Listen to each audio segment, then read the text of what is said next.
These are the top 10 absolutely horrendously horrible foods you can ever put in your body. You do not want to consume at least even one single bite of them unless you want horrendous long-term health consequences.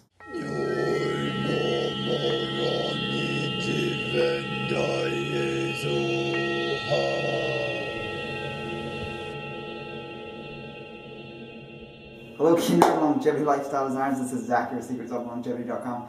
That was me being sarcastic. I got asked the question a while back. I'm going to start doing some more Q&As. And the question was, what are the top 10 worst foods for you or that you would never choose to consume? That's an extreme statement or way of asking that question. So I'm going to tone it back and just list the top 10 foods I purposely avoid the most.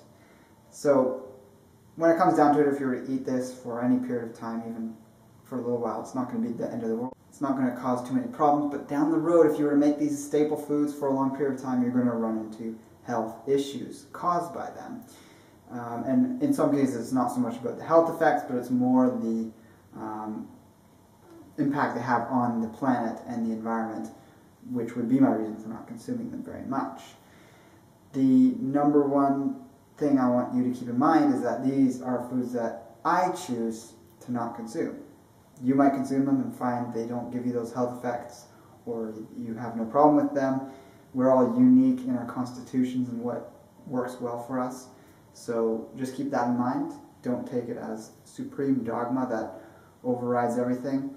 And also keep an open mind as to the effects these things could be having on you that you might not have been aware of if you are consuming any of these things on a daily or regular basis. So I'm going to list these from numbers 1 to 10, and number 1 is going to be at the most avoided side of things, and number 10 is going to be the least avoided, at least among the top 10. I still avoid number 10 quite a bit, but it probably finds its way into my diet the most out of all of these. I can't say in the last year, probably most of these things I've never consumed. There's definitely one thing on here I've never consumed ever and don't plan to. But generally speaking, if I'm out or I'm eating something and somehow one of these things finds its way into my diet, it's not the end of the world. Obviously, if I see it there ahead of time, I usually avoid it. But there's certain cases where I don't let it dictate my life too much. More than ever, I'm open to consuming virtually anything. But of course, there's a general way that I eat, and that's the staple foods, and that's how I eat at home. But when I'm out and about, I really let things go, and I'm the least orthorexic I've ever been in my life, which is amusing when people accuse me of being orthorexic just because I have an opinion on certain foods and nutrition in general. Meanwhile, they're 80-10-10ers, or eating in a way that is extremely restrictive, and who knows what effect that mentality might be having on their health. Without further ado, number 1 is non-fermented soy. Now, I consume soy sauce fairly regularly, at least once or twice a week, but in a very small quantity. It is still phytoestrogenic, but we're talking about a few dashes of it on some food or mixed into a sauce or salad dressing. When you're consuming blocks of tofu or soy milk or any of these other soy products or processed foods that have soy oil or other soy products in them. But when soy is not fermented, there's a whole host of problems that come along with it. And you generally don't want to make even the fermented soy a staple food, such as consuming large amounts of, there's some fermented soy protein powders out there. I wouldn't recommend consuming those regularly. And there's also tempeh, which I don't recommend consuming as a source of protein or things like that. But once in a blue moon, they're fine. If you want to learn more about the soy issue, I've done a video response to Kevin Gianni in one of his videos, which you can check out here not too long ago. There's a lot of information in there as to my reasons and the scientific research that backs up my stance on this. Food number 2 on my list is bananas. Now, I'm talking about bananas you're going to be finding anywhere virtually in Canada and the US and probably parts of Europe. You're not going to be getting the wild forms of bananas that are very dense in seeds, grown in a way that is sustainable for its surrounding environment and isn't harming the workers that work there, and they're not having to cut down trees to plant them. Banana agriculture is the most destructive industry that is agricultural based on the planet. If you want to learn more about it, you can check out this link here and learn about these reasons why. I'm not going to go into those in this video again because that's getting off topic, but largely organic bananas are worse than non-organic bananas. That's because the way that they have to clear cut forest, rainforest to plant them, and because they're not being sprayed with tons of chemicals to keep all these things at bay that are trying to invade and destroy the bananas, because there's such dense sugar in the fruit, they're much more susceptible to these pathogens and fungi and things, and so they get attacked much more readily. So every time that happens, they have to go way off and deeper into the forest and clear cut another section to plant their crops, and it happens, the turnover for the crops happens much faster than for the non-organic crops. So it ends up destroying more land than the non-organic bananas. Although, of course, the non-organic bananas are much bigger in terms of their business, so there's more land being used up for that. But you vote with your dollar at the grocery store, so do you want to continue buying this cheap source of very empty calories? That's really high sugar, and in my opinion, high sugar diets are not the optimal way to go in terms of simple sugars for longevity and anti-aging purposes. And that's my other big reason for not consuming bananas, is the sugar content and its effect on my own health. Number 3 on my list is flax. Flax is a controversial subject because there's actually quite a bit of studies that seem to say it's good for a lot of things. But we also have to look at where these studies come from. They're largely coming out of Canada, and unfortunately, I'm ashamed of this about my country, but we're the largest flax producers in the world, and the majority of the studies come out of Canada. That's a little suspicious if you ask me, and if we look at the phytoestrogen content, it's the highest phytoestrogen content of any food that people consume regularly as a staple. The reason it's not ahead of soy on my list is because when you do consume flax, you're usually consuming a very small quantity of it compared to soy, which is more of a staple food, whereas flax is kind of sprinkled on things. Once in a blue moon, if I'm out, like I said, and I consume something and there's bread served with a meal, I generally don't eat bread if it comes before a meal, but if the bread is with a meal, I eat it. I don't have any problems with gluten, it seems. If I run into that at some point, then gluten would come onto this list of grains that contain gluten. But if there's a bit of flax in the bread, it's not the end of the world, and because it's generally whole in products, it's mostly just going to pass right through you. So I've talked about flax plenty before on my channel, so again, I'm trying not to drag this out, going into detail on each thing. But that's my general reason of not consuming it, is it has been shown in some studies to lower testosterone levels, and that is definitely something we as men, as well as women, do not want to have happening. Number 4 on my list is black beans. A lot of these top foods on my list are high phytoestrogen foods. This would be another one of them. It's way up there, probably 3rd on the list, below soy, as being the highest or most potent source of phytoestrogens that people commonly consume.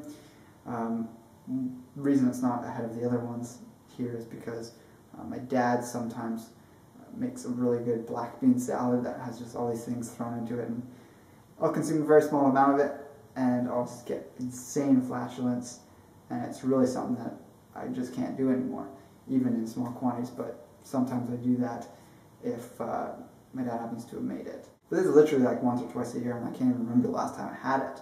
But yeah, black beans, high phytoestrogens, gonna lower testosterone and libido like a lot of the other legumes and concentrated seeds and sometimes nuts will do. Number 5 on my list is grapefruit. It is renowned for increasing estrogen levels, but not necessarily through phytoestrogens. It's considered phytoestrogenic because it's a plant and it's increasing estrogen, but it literally increases your body's own production of estrogen. So it's often touted as a female food, and from my understanding of it, I see a lot of women who are attracted to the grapefruit and consume it, but you very rarely see men loving grapefruit. And I think that's just sort of an intuitive sense that some people have. So grapefruit might be your thing if you're a woman and you want to consume it at specific times in your cycle to aid with any issues around PMS or imbalances hormonally that might be going on. But I recommend looking into that further to understand precisely what it's doing in your body. Now for number 6, I was starting to run out of ideas and things that I actively avoid, so this is just through looking around randomly at strange foods I decided to put on the list, because if I ever heard of this or saw it, it looks extremely unappetizing, and from the sounds of it, it smells horrible, and I can't imagine it actually being that healthy for you, but it's called the century egg. Look it up if you want to know more about it. It basically just is a fermented egg in clay. I believe they ferment it in the shell.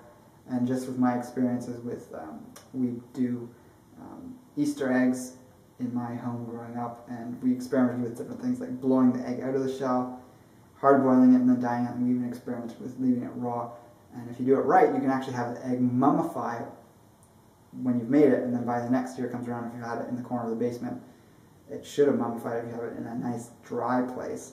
But there was one year where we had eggs in a damp place, and when we brought out those eggs that were nicely colored and seemed to be fine, just the slightest tap on one of these eggs that we were trying to mummify, like all the moisture gets out of it and it dries up, and it lasts longer than the hard-boiled eggs, it just broke. It was rotten. It was the most horrendous smell, and I have such a strong imprint from that day because we had to open all the windows and doors in the house, and we literally had to leave the house until the evening. From like morning till evening, the house was just horrendous. Had fans on. I think I ran outside and puked. So I've got that imprint with rotten eggs. Can't stand the idea of consuming a century egg, which is purposely fermented or made to go rotten. Number 7 on my list is dates. I've had bad experiences with dates. Very small quantities of dates make my teeth hurt horrendously. I can't imagine if I tried to make them a staple food, what would happen. I'd almost certainly get cavities very quickly. They are also phytoestrogenic, moderately high on the scale. If you were to look up the highest phytoestrogen containing foods, it's on the scale there, which is around 300 and something, I believe it's at. So if you're trying to make them a staple, you're going to have feminizing qualities coming out of that. And they're such a hybridized food, it's just pure sugar basically. We really want to look at getting more nutrient-dense foods as opposed to calorically dense foods, but of course, if you're not consuming enough calories, there's problems with that too. Number 8 on my list is garlic, and specifically raw garlic. I have no problem cooking some up in a dish or consuming aged garlic extract when I want the medicinal qualities of that. That's a way of getting the raw garlic in a way that doesn't bother me. But the raw garlic, not aged, tends to exacerbate an injury I got when trying to use raw garlic therapeutically. A number of years back, I almost got an ulcer from consuming large amounts of raw garlic, actually at Hippocrates Health Institute. And it got to the point where even just the slightest bit of garlic would cause me to be crippled over with intense pain in my stomach for over an hour or more. It is also in Ayurvedic known as tamasic food, which means dulling to the senses in terms of your spiritual consciousness. Now, there's a lot of tamasic foods on the list that I enjoy and find I have no problems with and don't affect me spiritually, but in this case, I'd probably say garlic does, so that's my reason for avoiding it in its raw form. Number 9 on my list is domesticated peanuts. So this is organic or not, all forms of peanuts when grown on farms have been found to contain trace amounts of aflatoxin. This is extremely toxic to the liver, increases your chances of liver cancer, so in my opinion, there's no reason to be consuming it. There's a lot of other nuts and seeds which taste great in their buttered form and other forms used in that way, but I wouldn't put it way up there on my list because, number 1, consuming a little bit here and there isn't going to be drastically increasing your risk for liver cancer, and also you might be out at a restaurant, like a Thai restaurant, and you're eating something there's peanut sprinkled on it. It's not going to be a big deal if you consume it. Now, that's not the case with the wild jungle peanuts. They don't contain these toxins, and there's even been some cases where people who have peanut allergies are able to consume the jungle peanuts. But of course, if you have an allergy, you want to be extremely careful with that. And yeah, that's just something I intentionally avoid and don't consume anywhere near on a regular basis. There was a period a few months back where I did buy a jar or 2 of peanut butters because I felt nostalgic about it. I consumed a lot of it as a kid on toast for breakfast most mornings. But yeah, at this point, it's just like, I don't really need it. It doesn't feel that good once you consumed it, probably because it's so high in polyunsaturated fats, specifically the omega-6s. And that would be why I don't consume it. Number 10 on my list is raw honey. So this might come to a shock to people because I've made a lot of recipe videos in the past containing raw honey, but more than ever I've determined that it's really something I do not want to be consuming, raw or not, so it goes for both types of honey. And of course I have it as number 10 on my list, so if I encounter it, I'm not going to not consume it in a recipe or something that I'm eating at a friend's house or at a restaurant.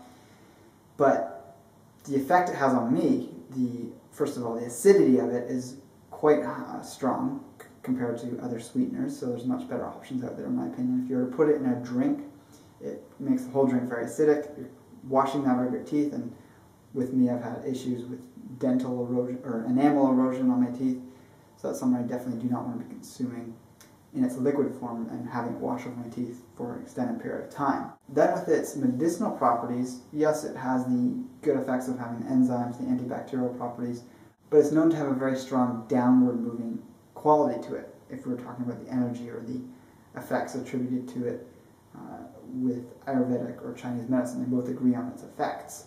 This can be great if you suffer from constipation or anything that you need to move downward. So this could be in terms of helping with a throat infection, moving that mucus down and out of your throat. But one thing that's been noted by in many texts, and specifically Chinese sexuality texts and also in Ayurveda, and from my own experience, is that it increases your inability to control when you choose to ejaculate. So for men, this is going to increase the likelihood of you prematurely ejaculating or just basically not controlling and deciding when you want to release, if at all. And if you're consuming it late at night, it can cause you to have nocturnal emissions, and no one likes that for obvious reasons. For women, I haven't heard about this specifically, but if we were to think of it just sort of in that way, how to transfer these properties to women, it might increase problems with menstrual flow at that time of the month. It might increase excessive bleeding, because that's, again, that downward energy that's very prominent with raw honey. So that's my list. Again, I want to mention that you don't need to do this exactly. Just take from this what you will and understand my reasonings for these choices, and look into things yourself, make decisions yourself, and don't get stuck in rigid dogma. I was hesitant to cover this Q&A video because people have enough don't touch this, don't eat this type things coming to their mentality, but there is a certain level of knowledge and education we can get from listening to other people's opinions on these things. There might be some people who, if they were to make this list, would have wheat as the number one thing because they're slightly gluten intolerant, or they might have dairy, or they might have peanuts as number one, they might have some other food. Everyone's going to have their own unique foods that work the best for them and also are the most jarring to their system. So just keep that in mind. In the comments below, I want to know what your number one food is that you avoid for whatever reason. You don't need to list your reason unless you want to, but just let me know what food you purposely stay away from the most. Also check out the links below for affiliates and other places you can go to help support me in continuing to produce these excellent videos. And if you haven't noticed, the quality of the video might be a little different. I've got a different camera, the audio is working, but I might look a little more tanned, and that's just the effect of the better lens, it appears.